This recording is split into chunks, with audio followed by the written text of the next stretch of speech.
And welcome back to the Business and Brews show.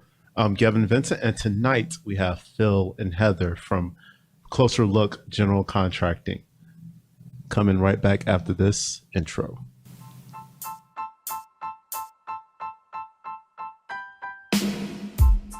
Welcome to the Business and Brews podcast, where our mission is to highlight local businesses in the Triangle area and shed light on different industries.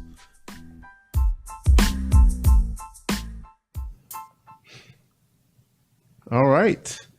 And as you guys notice, we're missing a beard. Where's my beard? Oh, there it is right there. Okay, there we are. Whew. Life is better now. Playing two roles tonight. Yeah. Oh, hey guys.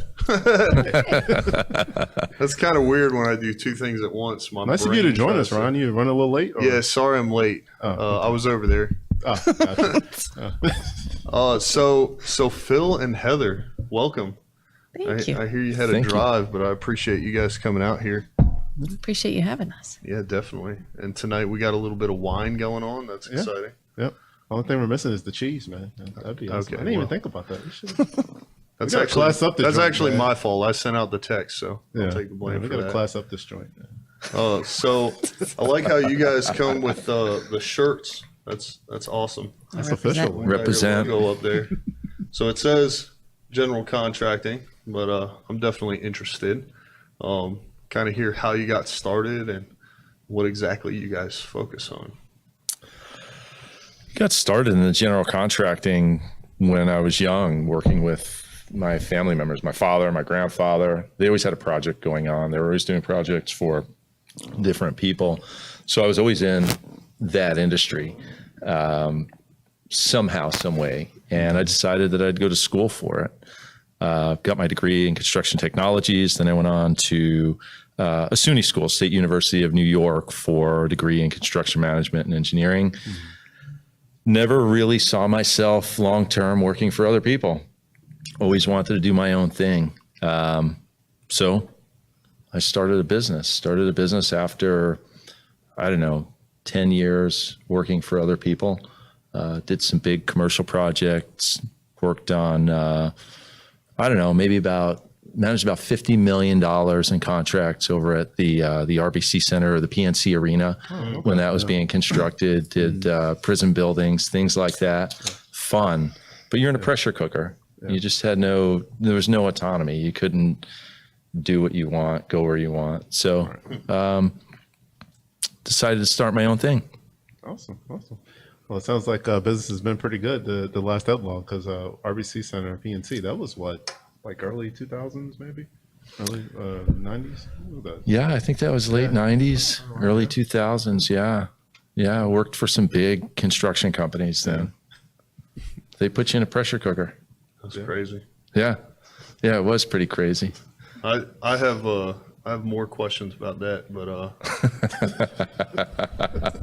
I'm always... Let's do it. Always interested, but I told you my brother's a plumber. Yeah. I've done that. I've done construction type work. And obviously I was in the Army for a little bit. So that pressure environment is something that I'm familiar with. Always interested to hear about. But first, you want to tell us where we're at? We're live from Trek CBD Studios again, Ryan, right here at Trek CBD, right here at the Wake Forest location, because they have 3 locations now, Holly Springs and Lincoln, Nebraska. So right here on Main Street in Wake Forest. I know you were telling me a little bit about how's Nugget doing with the CBD? Yeah, so he does well. Definitely keeps him calm. I like that they offer the pet treats there for that, because in the grand scheme of things, CBD really helps with that anxiety, sleep problems, pain management. So being able to do that for Nugget is super important. But Nick, actually, I talked to him about some things, and I have a bottle of their Trek Vitality, or I believe it's called Triplicity. Now I'm screwing it up, and we're here live, like I said. Don't worry. Just keep going. Don't worry about it. It's live. But the point is, it's the Trek CBD brand, the private label brand. And what I love about it is This isn't some off the shelf stuff that you're going to find in Walmart from, the guy with the vest that doesn't know anything about CBD. This is something that they've specifically sourced, that they know, hey, this is what works. This is what it works for. And so, obviously being in the military, I have my own share of sleeping issues. And so, I just take half a dropper twice a day of the CBD oil. And I found not only does it help me throughout the day, like I just have a super calm persona throughout the entire day. Like nothing, it seems like nothing bothers me anymore. That's awesome. Which is kind of nice. But what's great about it is it helps me sleep at night. So, That's priceless. helping me with that, to me, is super important. I'm glad that Nick was able to help me with that. And then I'm also going to be doing some product openings and live on our channel. So Nice. I think people should tune in for that. Sounds good. We look forward to it. Yeah, definitely. What was your, TrekCBD.com. Yep, So that's what I was about to say. Directions to their Lincoln, Nebraska store could be a little intense. It's quite a bit of driving So from just here. go to the website. Yeah, just go to the website. It's easier. Yeah, it's a lot easier. But yeah, what do we got going on for drinks tonight, Gavin? I'm doing the first squeeze, which is the American Wheat Ale. If I'm not mistaken, we've had this one before. Which one are you doing? I think so. I have the Mexican lager. It's called Riviera from R&D. That's pretty exciting. Yep. And then we got some Pinot Grigio. Is that right? Pinot Yeah, Grigio? breaking away from the brews and Oh, yes. going yes. with the wine. So appreciate that. Yes, no problem. No problem. It's our show, so we actually just get to, whatever we want to do. You get to do it. Yeah, we just get to do it. So It's not bad running your own It's gig, is autonomy, it? huh? And now we know what the point of the whole show is. That's right. And that's how it happened. Yep. So how was you guys Thanksgiving? How's your Thanksgiving? It was nice. It was nice. It was quiet. We moved, I think, close to 10 tons of dirt in our front yard. Oh, that sounds 10. relaxing. Okay. Yeah, just By 10, hand, yeah. 'cause, you know, Because 11 is like, that's too we didn't want to go overboard, Yeah. so we stuck to 10. But Good yeah, times. it was nice. That's good. That's good. Couldn't Ryan, find anything else to do. Oh, yeah, I'm sure. Yeah. Might as well be constructive, right? Boards, we have shovels. Yeah. Why not? Right? Why not? How about yours, Ryan?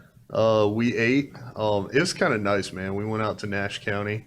So Mom was upset because she wasn't like upset, but hey, I didn't hear from you yesterday. And I was like, man, we went out there and I don't know if I cut my phone off or put it on. I don't know what I did, but I didn't get on the phone. We watched some TV, ate some food, and it was just me and Toya and her parents and Nugget. Yeah. And her dad is Nugget's best friend, so Well, there you go. he was going nuts out there, but it was nice. Got a couple of naps in. It's always good. Yeah. Well, turkey naps there's nothing wrong with that. What about you? It was good. I mean, it was different. This is the first Thanksgiving we've ever spent at home. Okay.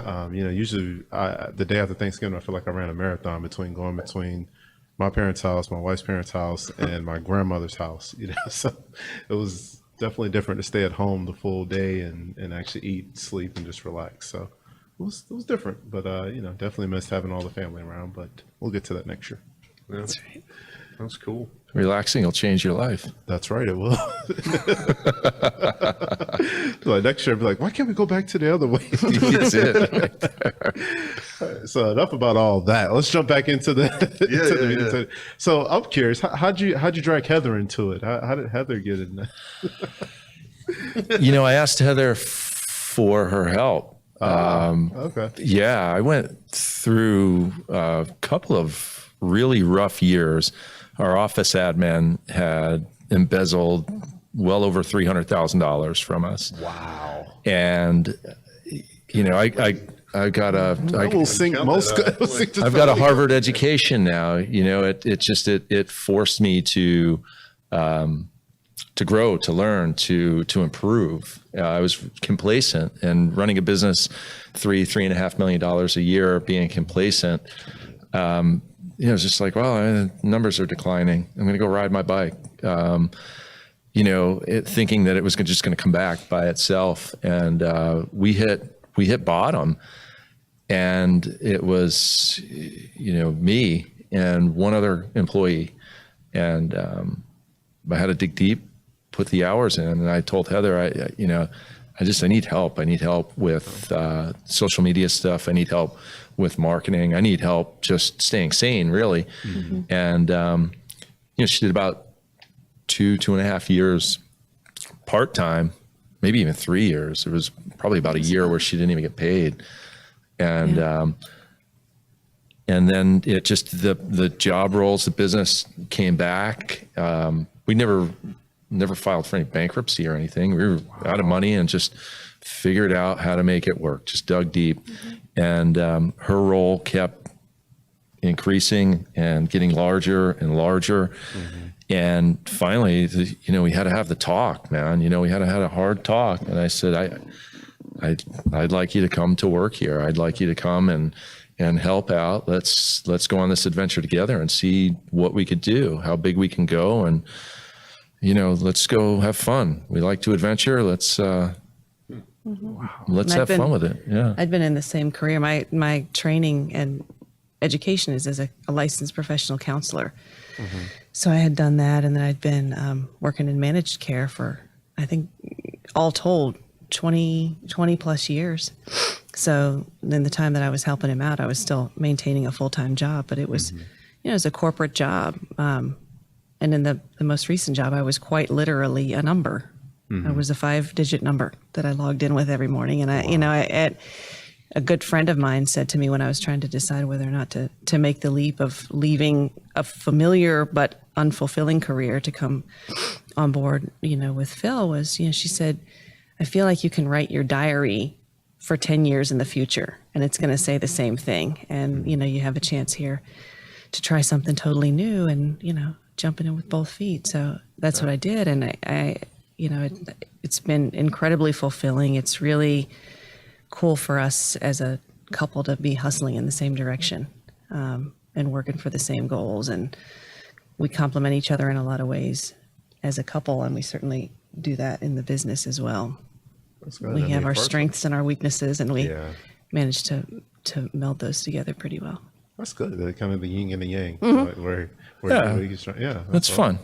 Yeah. It's not all perfect, but I mean, it's fun.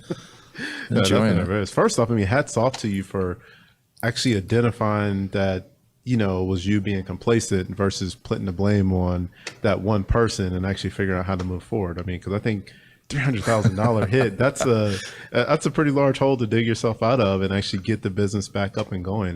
Definitely hats off to you on that. That takes a lot of character and a lot of discipline. Well, what he won't tell you is that he went for 6 months or a year not paying himself in order to continue paying his employees, because it was the right thing to do to keep everybody going. And but it was tough. It's been a tough road, and it's really exciting to see things turning around now in the last couple of years. So it's definitely deserved success. More autonomy now. Yeah. Definitely a good thing. Well, so much for the challenge question. Oh, you want to hear about challenges? He's like, I can write a book on that one. I feel like that one kind of takes the cake. That's about the most challenging one there. I don't know. That one kind of hit me in the chest a little bit. I don't know the company. You just do what you have to do. Really, what it boils down to is, do you want to be a success? Do you want to create something, or do you want to be complacent and just fall in the rank and file and be like everybody else? You write your own ticket, or just be complacent and do like everybody else does and go punch a clock, go, what's the guy's name in Office Space that, Peter, be like Peter in Office Space and just, punch a clock and hate what you're doing every day. And it's not for me, man. Yeah. Kudos to you. And I feel like the irony in that analogy is what took place. Like they wrote the software.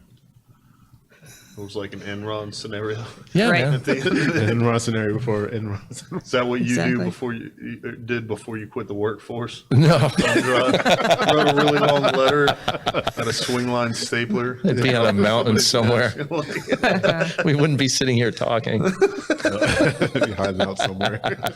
oh my. Okay, I joke. Anyways, so I mean, you talked a little bit about how you got started. Obviously, the help you got from Heather. That's awesome because, you know, I know people that don't necessarily mesh well in the workplace, but as they do at home. So it's great to be able to do that. And it's great that you're able to take stuff off of his plate, so he doesn't have to do everything on his own. Yeah. But I guess I'm curious because he said that you handle, Heather, a lot of like the social media and you know, day to day in the office. Is that something that you already did in the private sector, or was there a lot of learning there? What did that look like for you? It's all been trial by fire. Like I said, my degree is in, you know, human services, been counseling and that kind of thing. And yeah, so I had never done any kind of marketing. I don't know anything about managing people or, you know, business. Certainly don't know about construction, although I'm learning lots of terms. Some of them are funny. And yeah, so I had, you know, but I think what I brought to it, what I felt like I could present to him was as the consumer, you know, as just, you know, the person on the other side being like, wait a minute, okay, if I was going to get somebody to do, you know, a significant dollar amount of work in my home, I would want to see them on Google. I would want to go to their website because that's what I would do. And I would certainly want to pay with a credit card because I don't have, you know, a big bag of cash at home. And these were things that weren't happening in the business. So I was like, well, let's build a website.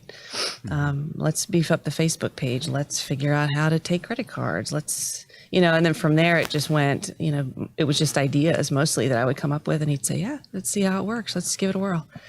And so that's what we did. And then I learn as I go. I figure stuff out. I get frustrated with it. I go, you know, walk around for the office for a few hours and then, you know, come back to stuff. And, but yeah, it's neat. It's neat to learn stuff. It's neat to feel like you're creating. Books, a lot of books. I'm a book junkie now. And I mean, 2.5 years ago, I didn't want anything to do with a book or a podcast. And And I had you're on one. Full circle. Right, yeah, it goes full circle. I had a buddy of mine ask me, he's like, you know, you got all these books on mountaineering, but you're trying to resurrect a business that's failing you. Where's the books on business? Yeah, And I said, fair enough. Novel idea, right? Let me check that out. Touche. Right. That's the first thing we did is we read a book together. Right. We listened to a book on an audiobook and we discussed it. And then that's when we kind of started doing things together. And now we do it all the time. I mean, I put these books in front of Heather and she's like, oh God, not another one. Stop it. Pages. So many pages. How's this book so heavy? How many words are in here? I'm a huge fan of audio books because just the physical pages is just I guess just a challenge for me. Yeah, much easier to focus and listen than it is to focus and read for me as well. Yeah. Plus, I can listen to them in the car. Yeah. while I driving. drive. Yeah, especially if you have a long commute. It's perfect for a long commute. Right. It's awesome. We've knocked out a lot of books that way. 2.5 hours a day, both ways. Yeah. Yeah. You can knock out a lot of Right. books So with that. yeah, a book a week. Yeah. No big deal. Yeah. So now, does the business primarily focus on residential or commercial, or is it kind of split between both? You know, I came out of commercial construction. That's where I cut my teeth in the business. But we focus primarily on residential, and we just kind of took that path. You know, as we were speaking before the show, the housing crisis was when I got started. I left a job where I was working for a grading and excavation company, and I made a great salary there. It was the beginning of the housing crisis, so there wasn't much going on. Right. And I found my way into doing REO work, real estate owned bank-owned properties and turning those for the banks. And it got me in the residential market. And then the housing crisis disappeared. Economy went good again, which was great. And there I was looking at a bunch of residential work because that's where my experience was at that point, my most recent experience. So most of what we do is residential. We get into doing some commercial upfits, renovations, spaces like where we're sitting now. We've done work for the Raleigh Convention Center, did the epoxy flooring in their kitchens, moved about $2 million worth of kitchen equipment, decommissioned it, moved it, ground out the old epoxy floors, laid new floors, moved the equipment back in, recommissioned it in about 2 weeks, done some work for some of the different municipalities, Chapel Hill, town of Clayton, places like that. So That's good. Do you find the business coming from one specific source? Like, is it primarily referral? Is it internet? Is it, or like, how are you getting your business? for a long time, it was referral. It was word of mouth. And to Heather's credit, you know, getting the web page up and running, getting our social media up and running, we get leads from all sources. We probably get as many leads word of mouth as we do from Google, Facebook, you know, all the different social media platforms that are out there at this point. So it comes from all over the place. Your Google reviews are really huge. People look at that and they see, you know, 5-star, 4.5, whatever, you know, somebody's business is, for example, and they really, that's heavily weighted. So we're very happy to have good reviews on Google. We work hard for them. Yeah. No. Yeah. In turn, you're actually rewarded with the business, which is Right. Yeah. Right. You just try to do a good job for everybody, be honest, and treat people the same way that we would want to be treated. So Exactly. it works out good.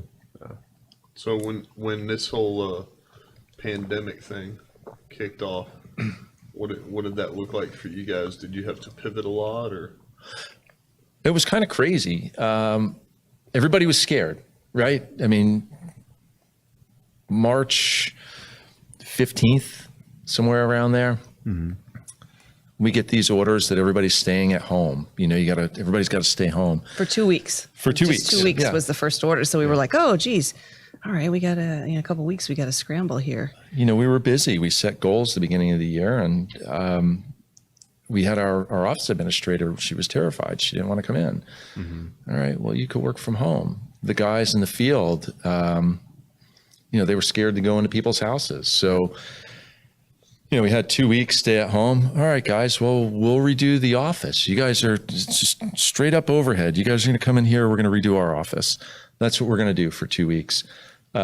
Third week, all right, guys, we're going to go back to work. Well, wait a minute, boss. What are we going to do? Well, we're going to schedule exterior work. We're going to find all exterior work in people's crawl spaces. That's what we're going to schedule. We're going to postpone our interior work and just stay outside of people's houses for the time being. And then as this thing went on and on and on, you know, well, I mean, we've got to get inside people's houses. How do you do that? So, you know, you have to be aware, you have to have a little bit of ingenuity, and try new things out. And you really just have to, you have to learn how to lead people really well to, you know, make them feel safe, make them feel more comfortable, and not just make them feel that way, but lead them on a path where they can freely feel that way, because you take the appropriate steps on your end to do what you have to do to lead them to where they want to be. You know, everybody was really scared through this whole process. And, you know, maybe Heather can interject a little bit with regards to that as well, because, you know, from my perspective, doing what I do is just what I do. It's nothing any different than what I would expect somebody else to do for me. But I think that she's got a great perspective on it. Do you? Maybe not. Maybe. She's like, no. No, I mean, you know, it's like you've said before, I think crisis sparks innovation. So you have to be a little more creative about, the way you approach projects, the way you handle situations that are in the office. We had to learn to be really flexible with learning the other roles. And I say we because I was still helping out, even though I was at that time still at my full-time job. There's still a lot of talking that we would do at home, and figuring out how to help people feel comfortable, how to cover for people when they were out. There was at one point that 3 employees were out with COVID all at one time. Nobody got seriously ill, thankfully for that. But at that point, that was 50% of the staff, were out. And so, there's a lot of, when your staff is that small, everybody has a really important role, and having to jump in and figure out what that role is when it may be something that you're unfamiliar with was certainly tricky at times. But it also, just like all the other things, taught us the lesson that you got to know all the inner workings of what everybody does, even if you don't do them every day. You have to understand all the ins and outs of what's going on. And so, like many things, this has been a really good learning experience for us. It's driven us to do more. Yeah, pivot and adapt. I mean, that's the. If you're going to succeed, you're going to succeed. If you're driven to succeed, COVID, no COVID, normal life is just normal life. It's easy. It's status quo. When you have a challenge, when you have an unknown in front of you, okay, that's where you make it or break it. Those are the people that rise to those occasions, are the people that, ultimately they'll write their own ticket. Those are the people that, deserve to do what they do, to have some, I don't want to say power, but to have some success. Yeah. Yeah, I agree with that completely. I mean, because I believe, just like you said, you have 2 decisions in that. Like when COVID hit, I mean, you could say, okay, how are we going to adapt to this? How are we going to pivot and figure out how to get through it? Or you can be like, you know what, it's COVID, whatever. We're just going to go back home and watch Wheel of Fortune. Yeah, get my COVID check. Let's go hang out. And go hang out and wait till it blows over. Yeah. So, with that, those are pretty large challenges that you guys had to face. So I imagine that there's a pretty large vision for where you want the company to go. Like, what is your long-term, or what does that big vision look like for you? It's an evolving vision. I'd like to have multiple locations. I'd like to be multi-million-dollar a year revenues. But I'd also like to lead a life of adventure as well. I'd also like to go and explore. We like to hike and mountain bike and ski and snowboard. So there's a fine balance there. I mean, how big do you want to go? How much life do you want to live? Right now, this is an adventure.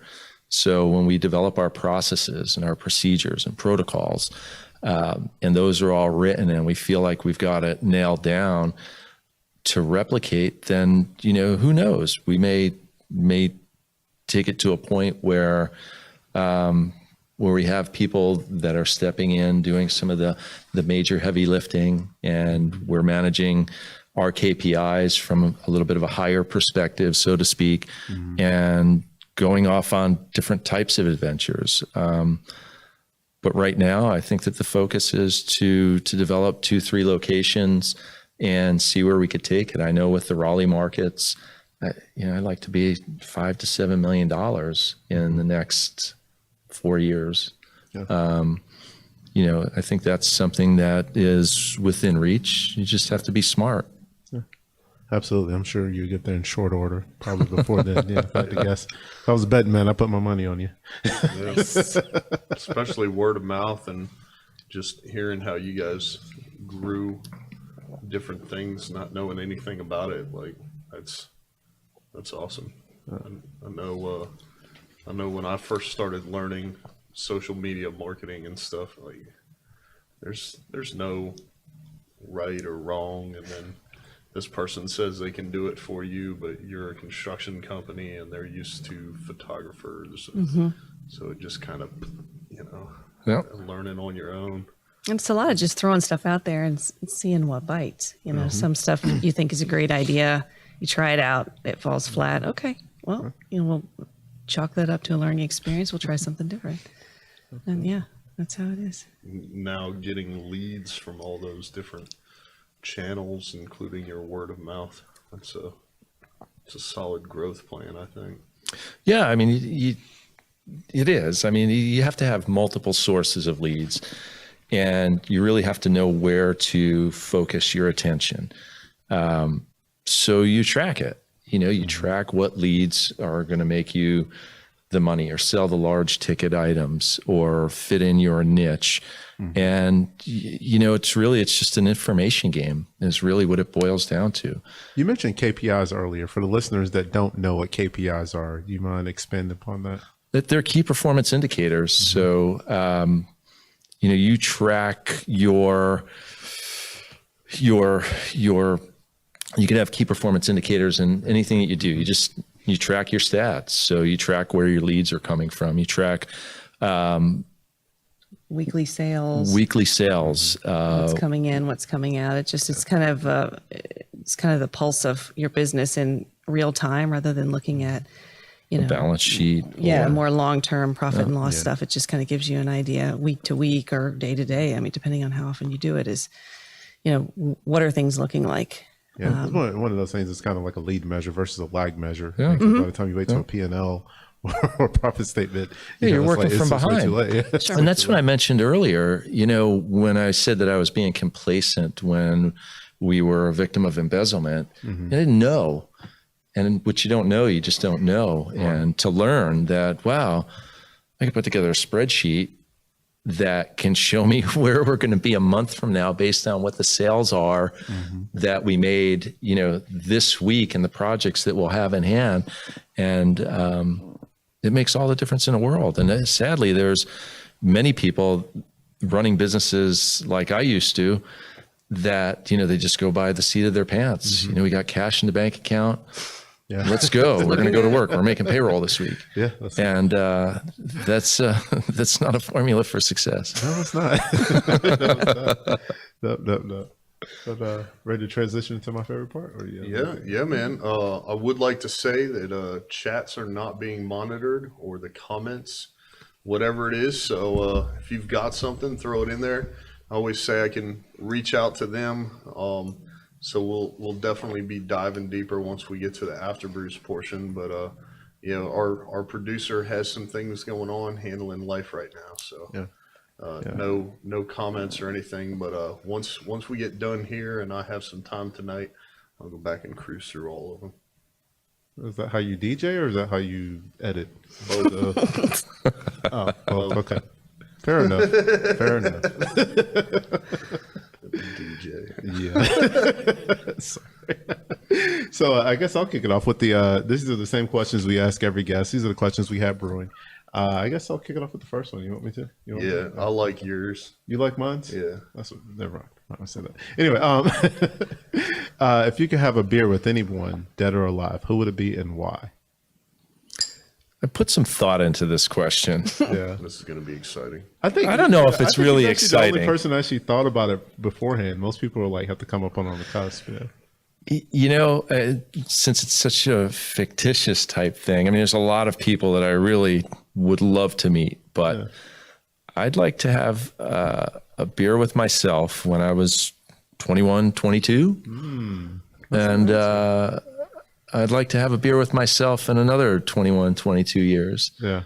Just to get a perspective. Yeah. And to give a perspective. What is it? There's a saying that I've read or listened to in the audiobooks,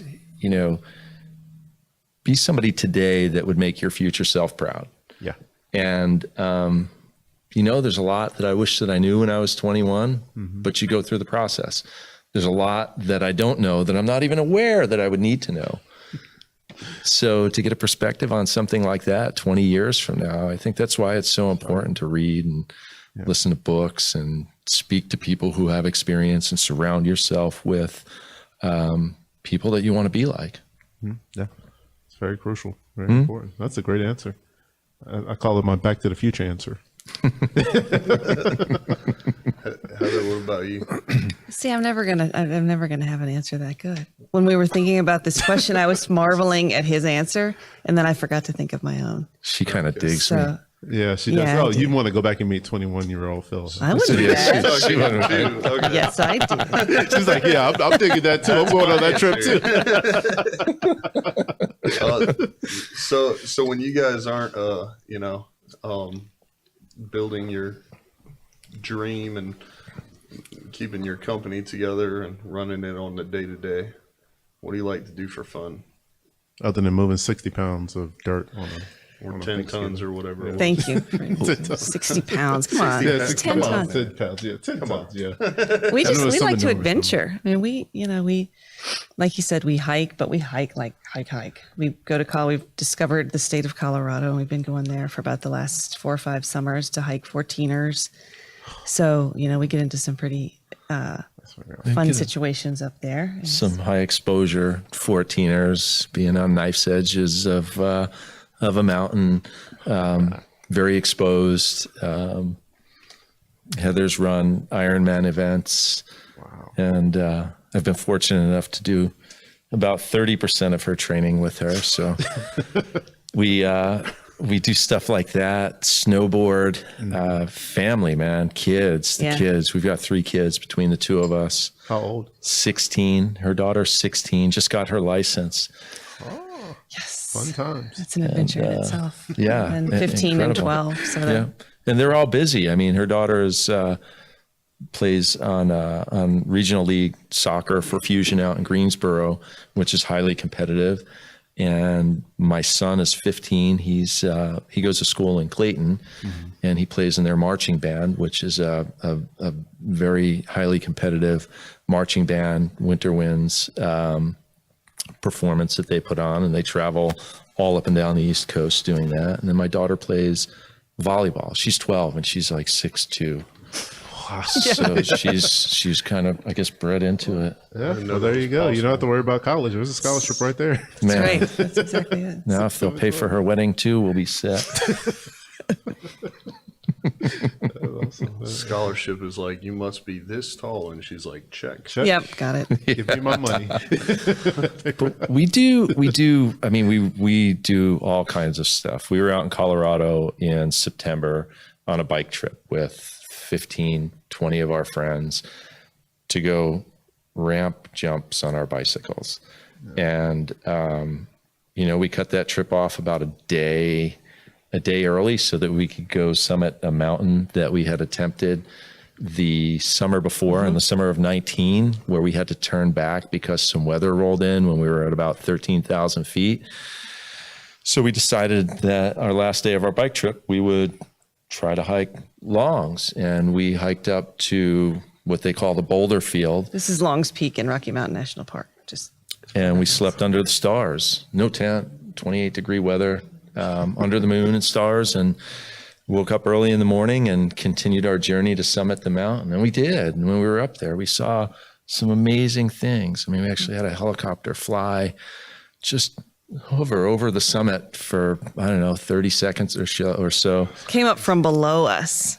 And then, up to the over our heads. It was incredible. Things that Things you most can't people start don't flying. get to see. Yeah, there's no other way to do it than your own hard work to get there. And So it's whatever seems fun. So running a business is like small potatoes compared to all the other stuff. It's an adventure. I mean, that's the thing, right? So you want to get into the unknown. You want to see what's out there. You want to kind of relish in those things see where you and can go. experience new things rather than just go on through your life as though you're a robot. You want to get as much as you can out of it. Yeah. It's just like you said. I mean, you want to make your future self proud. Yeah, Yeah. You want to have some stories to tell. without a doubt.